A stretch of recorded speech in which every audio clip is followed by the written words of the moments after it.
करते हैं partnership structure की। पार्टनरशिप स्ट्रक्चर में 2 या 2 से ज़्यादा लोग मिलकर बिजनेस करते हैं और वो नाम, जैसे कि नाम से ज़ाहिर है पार्टनर्स होंगे। पार्टनर जो हैं वो अपनी इन्वेस्टमेंट शेयर करेंगे, प्रॉफिट शेयर करेंगे और इसके अलावा वो अपनी ड्यूटीज़ जो उन्होंने काम करने हैं वो तमाम तर उन्हें पहले से ही मालूम होंगे कि क्या कुछ किसने करना है और किसकी ड्यूटी है। लेकिन यहाँ कुछ मसाइल भी पैदा होते हैं जो कि पार्टनरशिप डीड क्लियर ना होने की वजह से होते हैं।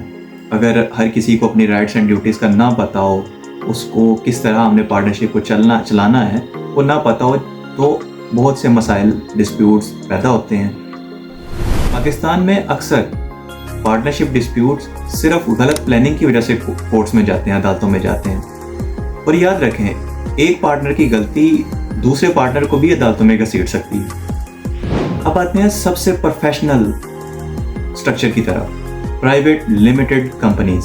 Private limited companies SECP, securities exchange commission of Pakistan के तहत रजिस्टर्ड होती हैं।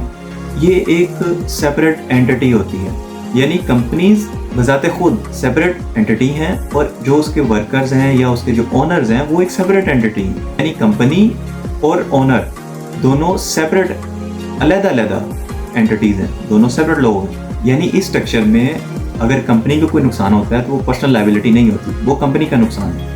आप उसमें सेफ रहते हैं, आपके पैसे उसमें सेफ रहते हैं। और इन्वेस्टर्स जिनसे आपने पैसा लेना है, इन्वेस्टमेंट करनी है, कारोबार को एक्सपेंड करना है, कारोबार को बढ़ाना है, वो भी प्राइवेट लिमिटेड कंपनीज को ट्रस्ट करते हैं। और बैंक्स भी प्राइवेट लिमिटेड कंपनीज पर ज़्यादा ट्रस्ट करते हैं। जब भी आपको कारोबार की एक्सपेंशन के लिए पैसे चाहिए होंगे तो आप बैंक से लोन लेंगे, तो लोन आपको आसानी से ईजीली बैंक से मिल सकते हैं।